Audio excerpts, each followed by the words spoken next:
Welcome to the Unfuck Your Fitness podcast. I am your host, Christy Castillo, and I'm here to give you real talk and cut the BS so you can actually enjoy building a body you love. I'm a personal trainer obsessed with giving you simple action steps to take you from feeling stuck to feeling sexy. Let's go.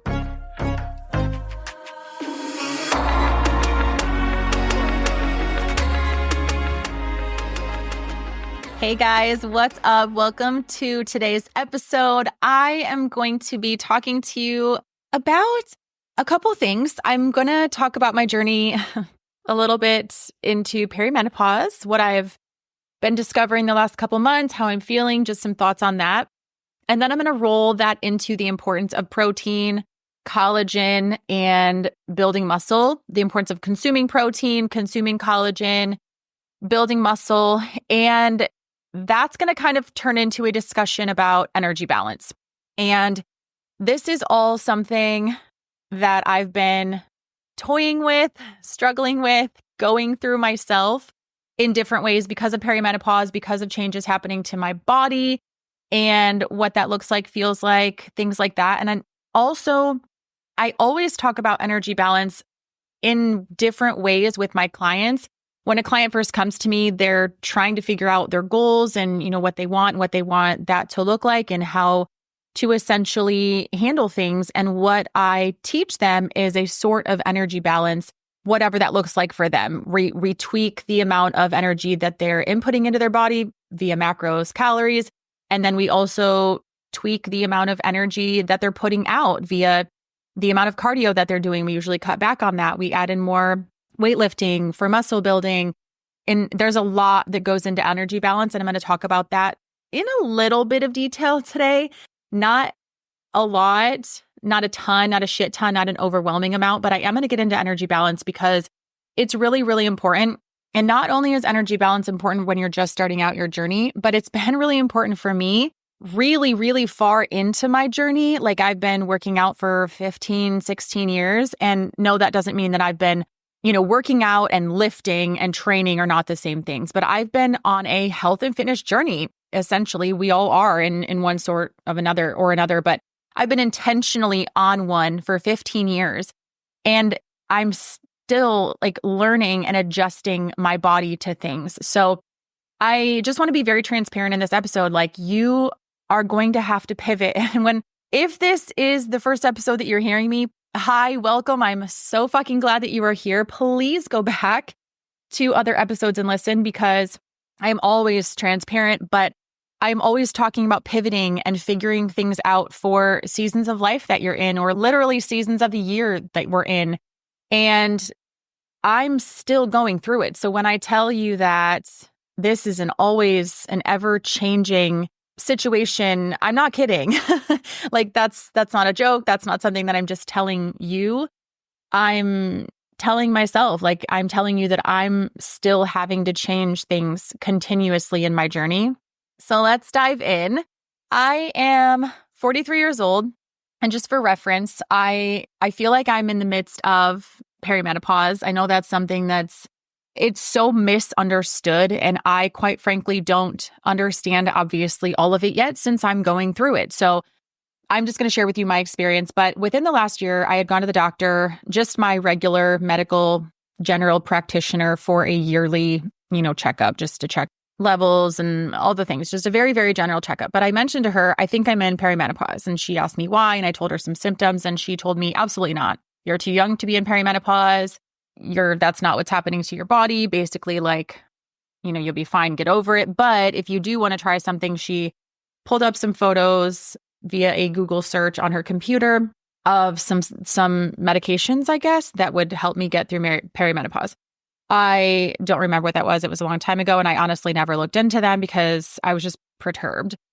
So fast forward to me figuring out my own journey. I have actually shared on my stories that I signed up and I'm going through Winona is the company. It's online and it's a women-based company. I'm not going to say any more than that because I literally don't know much else about it. But I did some research. I went through them and I am on a couple different medications through them, and I've not been on them long enough to know if I'm seeing a change or not. I think that I am. but I don't know for sure. So I'm not going to get into that a lot. But I do feel like my energy is starting to shift. I do feel like I'm not feeling so hot and sweaty at night. I feel like maybe my mood is improving, but I've been very consistent at taking my depression, anxiety medication. So that could be it. So I don't really know, but I did get on a couple of things that I specifically wanted for perimenopause. And I think that I'm feeling a little bit better, I think. I don't know. That could all be, the placebo effect of me thinking I'm on medication. And so, I think I'm better, right? What I am noticing though, besides that, what I am noticing is physically, most days, I don't recognize my body. And that is an insane feeling to me because for the last years and years, I have been so consistent with things, my macros, my movement, my lifting, everything physically. And I have very much recognized my body, and I know exactly what to eat, and I know exactly what workouts to do. And I don't worry when I get on the scale and it's up. I don't worry if I put on clothes and they don't fit right. I don't worry if I have a, bad body image day. I know that it's going to change, and I do all the things that I tell you guys to do, and I'm fine, right? But lately, I don't recognize my body. My body looks fine. I'm not saying that it looks bad, and it could just be all in my head, but I'm feeling things like my muscle is leaving my body. My muscle is being used, deteriorating. I am losing muscle faster than I would like. I'm not working out as much as I should be, and I'm not working out with the intensity that I should be, but that's quite literally because I physically could not. So I'm feeling like I'm getting my appetite back, and these medications may be helping in the sense that I'm picking up the pace on that. But I can tell that I've lost muscle mass. I can tell that my skin feels different. It looks different. It's thinner. It's softer. It's like a little more crepey. I'm noticing changes in my body. I have more fat on my body. And yes, I've eaten a little more. It's fall here. So I've been having donuts, and, we've went on trips, a lot of trips actually. We went to Chicago. We went up north. I went to just visit my best friend this last weekend. And so no, I've not been necessarily hitting my macros, but I know from past experience that that's okay for me to not do that, and my body won't change, except now it is. And I'm not to the point of freaking out about it. I'm to the point of knowing it's time for me to pivot. Like, this is the time that I tell you guys about what I'm doing currently is not fucking working in terms of this is not what I want to look like and feel like. I'm not okay with where I am right now physically, and I'm the only one that can change it. So it's time for me to pivot. A few things I wish I knew sooner. I actually knew them, but I didn't practice them. Like, I wasn't very serious about it. So these are a few things I want to tell you. Number one, the more protein, the better. If you are younger than 43, if you're younger than me, even if you're in your 30s and you're in your 20s, the more protein, the better. Okay? Eat that shit. Eat protein. Focus on it. Prioritize it now. Get it in. I don't care how. Get it in. Protein is so important. The more muscle you have on your body, the better. Pack that shit on. Okay? If you're in your 20s and you're in your 30s and you do it. I'm not kidding. I'm not kidding. Those are two things that I wish I would have really, and I've made them a priority lately, don't get me wrong, but the sooner you start getting more protein, building more muscle, focusing on your metabolism, improving your metabolism, speeding up your metabolism, focusing on hormones, the sooner you focus on the right things for your body, the more it will pay off later in life. Now, okay, I'm not old. I'm not saying any of that, but there were a few things I could really be more serious about. Those are two things. The last one, life will throw so many curveballs, you won't be ready for it. So just know that. So be intentional about packing in the protein and packing on the muscle when you can, okay? Because life gets busy and life gets crazy. And I'm not saying that it's bad. It's just they're curveballs, okay? You won't be able to stick to a routine. You will have kids. Your kids will get sick. Your spouse will get sick. Your friends will get sick. Your mom and dad will be sick. I'm not saying that's even happening to me. I'm just saying there are so many things. There are vacations, there are job changes, there is shit. Curveballs will just happen where your health and fitness and your food and your protein and your muscle gain will be halted. So the more you have on standby, the better. Okay. So pack in that protein and get that muscle. focus on it, okay? You need collagen. You need to build muscle. You need protein. Like those things are so important physically as you age. Right now, I'm like, damn, I wish I would have been way better about my collagen and way better about protein and muscle. Even though I've been really good, I wish I would have been better. So as far as protein goes, protein is very, very, very important during perimenopause, postmenopause, menopause, right? Like in this time and every other time. So if you're not in perimenopause, menopause, postmenopause, if you're not even a female and you think this doesn't pertain to you, it does, okay? Because you need all of these things anyways. I'm just saying these things because this is what I'm talking about as my own journey. But please take this for you too. You need this as well. Protein during perimenopause. Protein can help maintain your lean muscle mass. Lean muscle mass decreases during perimenopause. So protein is good for that.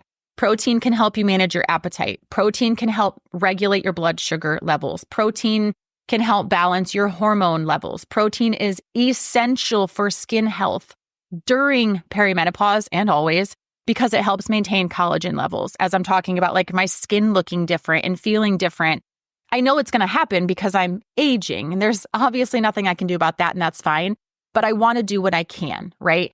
Protein intake is also positively correlated with bone strength in post-menopausal women. So protein and building muscle, being fucking strong is so important. So now let's dive into energy balance because as I was saying, I've been doing the same thing, lifting the same way pretty much, eating the same thing for years and years and years and years and years. And I thought, oh, that's fine. I'll just keep doing that. And it'll be fine. Like I'll get through these years exactly like I got through the last few years, right? No, not so much because I'm essentially doing the same things that I have done. At this time of year, I'm doing the same thing I was doing last year at this time and the year before that at this time. So I haven't changed much, which is good until it's not. And this is why. So let's talk about energy balance, which is the simple form of it, people say, is calories in versus calories out. Energy balance is calories in versus calories out. How do you lose weight? You be in a deficit. You have to, find that balance. It's not that simple. Okay. Human energy balance is more than just calories in and calories out. True energy balance is a change in the body's macronutrient stores. So the way that you store nutrients is so different person to person. And that's why it's not just a matter of calories in and calories out, okay? So energy intake is, you intake energy, I should say, through foods and fluids, calories, right? So energy intake minus the energy lost from digestion, absorption, waste, that is energy balance. So it's the energy you input to your body versus the energy lost, not just from exercise and, eating. It's like from anything that you drink. And it is obviously we waste energy and use energy via exercise and physical movement, but we also use energy from digesting our food and our food absorbs some of that, right? And keeps it. And then we also get rid of some via waste. So there are different ways that our bodies use energy. So many uses of the word energy. So a loss of macronutrients is a negative energy balance. A surplus of energy and macronutrients is a positive energy balance. And this is the same thing as like when I'm talking about you're bringing calories in, you're in a calorie surplus, you're in a calorie deficit. It's sort of the same thing, but think of it as literally your energy. Okay, so a lot of people think calories in, calories out. Yes. Start to think of it also as energy. I'm bringing energy into my body. And if it's staying in my body and I'm not getting rid of it, then I'm going to keep it and it's going to be a positive energy balance. If I'm getting rid of too much of my energy, of my macronutrients, then I'm in a negative energy balance. That's why you're tired. That's why you're run down. That's why your sleep sucks, right? So there's different ways. It's not just about weight loss and calories. It's about your actual energy, but that's done through macros, macronutrients, calories. So let's talk for a second about how these macronutrients are stored in the body. Macronutrients are carbs, proteins, and fats. Carbs and protein are mainly stored in your muscle. Fat is stored in your adipose tissue. Fats don't have water stored in them, which is important because carbs and proteins do have water molecules to support metabolism. Why does this matter? Because when you overeat carbs or proteins, it's going to be stored as water. So a lot of times if people overeat carbs on the weekends, they'll think, oh my God, I gained 2 pounds over the weekend. Holy shit, this isn't working for me. No, it's because you have excess water in your body because of the extra carbs. Generally, people aren't overeating protein on the weekends. Okay, let's be real. So let me just say carbs. So that's generally what I will say is like, no, your body's just holding on to some water because you had, pizza and beer over the weekend. Not a big deal. Give it a couple days. It'll be gone. That doesn't necessarily happen with fat. Here's another reason why that matters. Sometimes when I have a client come to me and we increase their calories and I'm like, hey, you're going to start eating protein, you're going to start eating more carbs, they will gain a little bit of weight. Initially, that just means some weight fluctuations, some weight gain. Not a huge deal, but it does happen. And I have to explain people always want to use macros as a way to lose weight. And macros are a way to assess what you're putting into your body. And so if you're putting more protein and more carbs into your diet than you were used to having, yes, your body is going to store some of that as fat initially because it doesn't know what else to do with it. And that's how it's stored. Okay, so that's okay. It's okay to know that that's going to happen. And it's okay to know, like I just said, after a weekend of eating more carbs than you're used to, your body is going to hold on to some water. It will go away, okay? That's not a huge deal. Now let's talk about some waste. 2 to 10% of the food you consume is lost in waste. 2 to 10%. That's a really big difference. Are you someone that loses 2% due to waste? Or are you someone who loses 10% due to waste? Because that's a really big difference. This varies per person, per your gut health. So for me, I have to pay a lot of attention to this because my gut health hasn't always been the best, okay? So the difference between the 2% and the 10% is your gut, basically. It's your gut bacteria. It can be the way that your food is prepped. It can be the combinations of food for you. And that equals kind of your metabolism. And that varies from person to person. So if you are someone with some gut issues and your gut doesn't digest things properly, then that's going to make a difference in the amount that you use for good and the amount that you lose in waste. So I don't want to talk about that a ton. Like I said, I'm going to touch on these things, but initially I just want to kind of go over these. I can break these down in future episodes, but I just kind of I want you to be thinking outside the box as far as like, okay, it's not just calories in, calories out. All these little things matter, okay? The way that your body functions, the way that your body holds on to carbs, fats, and proteins, the way that it stores those things, also the way that your body processes food and then gets rid of it via waste is huge. Your gut health is a big factor in your calories, your energy balance. Here's something else. Fiber and fat content of a meal will make a difference on how much energy the gut can extract. Okay, again, this is your gut health at play here, which is why it's so important. For example, lettuce and nuts have an indigestible cell wall. These foods need to be completely chewed to be able to be used by your body. Otherwise, the cell wall cannot be absorbed. It will be completely passed through your body as if nothing was even there. Completely pointless for you to even put that in there.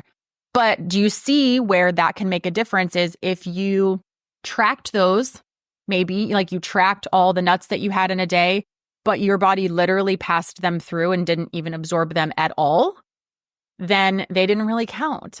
Which I'm not saying to not count them. I'm just saying that's where there's these discrepancies in macro tracking, in the calories in, calories out theory. There's so many discrepancies because it's like, did your body use that? Did your body absorb that? Did you get the nutrients from that? If you think I'm eating all these nuts, I'm so healthy, I'm getting all these vitamins, and you're literally not, then that's a problem because you think you're eating so healthy and your body's not getting any of the benefits of that. That really sucks, right? On the other side of the energy input, we have energy expenditure, okay? This makes the balance, the input and the expenditure. On expenditure side, we have resting energy expenditure, REE, which is the body at rest, burning calories. For breathing, heart and brain function, your body is using calories like just when you're sitting around, keeping your body alive. There's also the thermic effect of food, which is the heat and energy lost during the process of digestion and absorption. Protein has the highest amount of heat and energy lost while it's being processed in your body. And then there's also the active energy expenditure. So of course, energy lost while I'm doing this podcast and my hands are flying all over the place, while my brain is going crazy during this podcast. I'm going to go work out after this. So while I'm lifting, I'm going to be using energy, right? But I'm also using energy throughout the day to digest my food. And I'm also using energy throughout the day as I'm sitting, just having my body function well, okay? So energy balance is so different per person. That's what I want you to take away from this. Energy balance is so different per person. Obviously, my energy balance is different than a male's energy balance. I'm also different than I'm 43, right? My energy balance is also different than a 25-year-old. And it's also different than a 75-year-old woman. Like, it's not the same. So to look at someone else and compare yourself to their journey or their workouts or their macros is so stupid, because we literally have to be so individual about these things, okay? Next, what I want to talk about and relate this to perimenopause is, as we age, ladies, hear me, okay? If you are in your 30s, I would say if you're like 35, 38 to older, please hear me, because this is the important part. And if I would have been smart the last 8 years, I would have just been so much more careful. And again, I knew this. We know things. That's why knowing shit doesn't matter unless you do something about it. And a lot of times we don't do anything about it until it's too late. Okay, back to the topic. As we age, humans generally lose skeletal muscle mass, and we generally gain adipose tissue. Okay? So we're gaining fat tissue. Muscle tissue burns more calories than adipose tissue. So if we're losing muscle, that reduces our overall energy expenditure, just like that. So basically what's been happening is, to me, I've been doing the same amount of energy expenditure. Nothing's been changing. As far as my input, output, everything's the same as it has been years and years and years. The problem is I'm aging. So I'm literally just generally losing skeletal muscle mass and regular muscle mass, and I'm gaining adipose tissue. And if I'm not changing my energy expenditure, I'm not lifting heavier necessarily than I have been the last few years. I'm not moving more, right? So my body is changing. My NEAT, the amount of energy that I'm spending at rest, is changed. And I haven't changed because of it. Like, I haven't changed to take that into consideration. So if your calories are kept constant while your skeletal muscle mass you're losing it, and while you're gaining adipose tissue, if your calories are kept constant, this will result in a positive energy balance, a surplus. I'm now in a calorie surplus because I'm not burning as many calories naturally per day because my body is slowing down. And that causes weight gain with age. That's why when you hear people say, I'm doing the same thing and I'm gaining weight. That's why it's like, as I got older, I gained weight. That's why people use age as an excuse to gain weight, because it's natural. It is natural. Okay, I'm not arguing that. I just told you that it's natural. It's natural to lose muscle mass, and it's natural to gain adipose tissue. That's what happens when you age. You lose muscle, you gain fat. You have to actively do the opposite. If you want the opposite to happen, if you want to gain muscle and you want to lose fat, you have to be so active about changing that, okay? As we age, if nothing changes, we do change, okay? Usually if nothing changes, nothing changes. But when you age, if nothing changes, you do change, and not for the good. So this is my brain and telling you, this was my brain a couple days ago going, oh shit, you have to change how you're doing things, Christy, because your body's naturally losing muscle faster than it was before and gaining fat faster than it was before. And I have not accommodated for that. So I wanted to tell you that's what's going on in my brain and in my life. And I want to tell you that that's what's going on in your body, whether you're aware of it yet or not, and whether you're like me. And I'm sure that like my hormones obviously have played a huge part in this. And I'm leaving that out of this equation because I'm not going to blame my hormones. And that's just me. Are they a little bit responsible? Absolutely. But do I need to be changing my eating habits? And do I need to be changing the way that I'm active as far as lifting and gaining muscle? Yes, that's on me, right? So I got on some new medications for my hormones. Yes, 100%, absolutely. That was proactive. I'm going to change up my workouts. That's proactive. I'm going to change up my macros. That's proactive. And my body's going to freaking change. And I'll show you. So come find me at Christy Castillo Fit on Instagram and I'll walk you through this process. You can see my body change. I'll let you know what's going on. But that's literally what's happening is this is happening to me right now and it's going to happen to you too. So what I'm going to do I'll go through this in probably another episode and just say like, hey, little update on my little perimenopause episode. I'll let you know. But what I've already been doing is I shared on my stories this week a clear protein. It's a clear whey protein supplement. It's 20 grams of protein. It's from First Form, of course, the brand that I love the most. That's the one that I bought. Send me a message on Instagram if you'd like me to send you the link for it. Actually, I'll link it in this episode. I'll link it here. I got that. It's 20 grams of protein. I'm going to drink that every single night. And I'm also going to mix a scoopful of collagen in there as well. So I'm going to be drinking collagen and that extra 20 grams of protein every single night. Every single night. I'm going to pre-mix it probably during the day and then just have it ready so I can grab it and chug it in the evening because that's going to get me more protein and that's going to get me more collagen.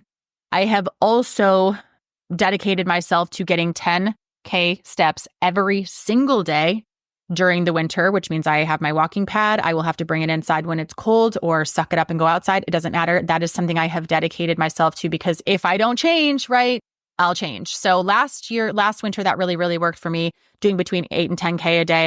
I'm going to say 10K a day and I'm going to stick to that. That means if I don't hit it for some reason, I'll at least get like 8 and I'll be really happy with that. So 10K steps and I'm going to lift 4 to 5 days a week. And there's going to be no excuses for me for that. Like that's got to happen. I eventually get to this place where I'm like, that's what you have to do, Christy. Like if you want your body to change, we're going to have to do that from now on. And so because if just aging, I'm going to be losing muscle mass faster, I have to do everything in my power to work against that. And that doesn't mean that I'm going to be working harder necessarily. That just means I'm going to lift with more intention and a little bit more often. Because honestly, right now I've been getting in 4 days a week and kind of half-assing it. So I can do better, right? When you know better, do better. So I hope that this was a good episode. I know it was just me kind of talking about me and my life and what I'm figuring out, but I know these are the very most helpful episodes for you usually. So I would love to hear from you in the DMs, of course, on the Unfuck Your Fitness podcast Instagram or the Christy Castillo Fit Instagram. I love hearing from you on either one of those and just hearing what episodes you love. And I hope that you love this one. If there's anything you want me to explain further, if you have questions, please let me know. But yeah, this is the truth of the matter. And this is a little bit of science behind it. That's about as much science as I care to like get into with y'all because it gets really confusing. But feel free to dive in because the more you know and can put into practice, the better. The more you know, not necessarily the better. You have to be able to put it into practice and it has to be able to make sense and it has to be true. So I hope this was helpful. I will talk to you next week. Thanks for listening to today's show. Go ahead and leave a rating and a review. And of course, follow the podcast so you don't miss out on any future episodes. And I would love it so much if you came to connect with me over on Instagram at Christy Castillo Fit. I will see you next time.